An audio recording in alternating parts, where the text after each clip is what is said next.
На этом 3D-принтере можно напечатать все, что угодно, например, маленькую, но точную копию статуи свободы. Для этого достаточно скачать изображение из интернета. Такой подарок правительство США сделало для студентов и школьников, которые посещают американский уголок, открывшийся после реконструкции в Душанбе. Аппарат должен помочь посетителям в учебе и подготовке различных проектов и макетов. Посмотреть на второй в стране 3D-принтер и единственный, к которому есть доступ у всех желающих, пришли десятки человек, в том числе и посол США в республике. Наши волонтеры сейчас учатся на нем работать и будут потом сами учить посетителей моделировать и печатать на принтере.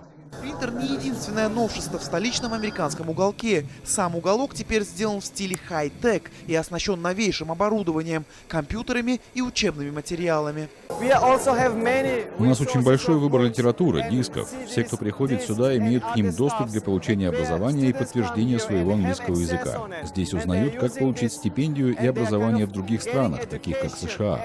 У нас теперь есть много аймаков и айпадов со свободным доступом к интернету. Все посетители могут использовать макбуки и айпады. От желающих изучать английский язык в американском уголке в Душанбе нет отбоя. Сотни студентов и школьников приходят сюда ежедневно, чтобы записаться на бесплатные курсы, получить доступ к учебным материалам и литературе на английском языке, узнать, как поступить в вуз в США и просто пообщаться. По словам сотрудников посольства, нововведения привлекут сюда еще больше молодежи. Я частенько посещаю этот уголок, потому что здесь собираются в основном молодые, креативные, талантливые ребята.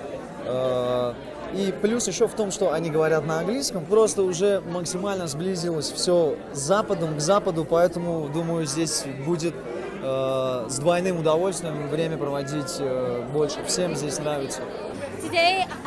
Американский уголок открылся, и мы очень счастливы, что у нас есть такое классное место, чтобы учить английский, изучать другую культуру и традиции.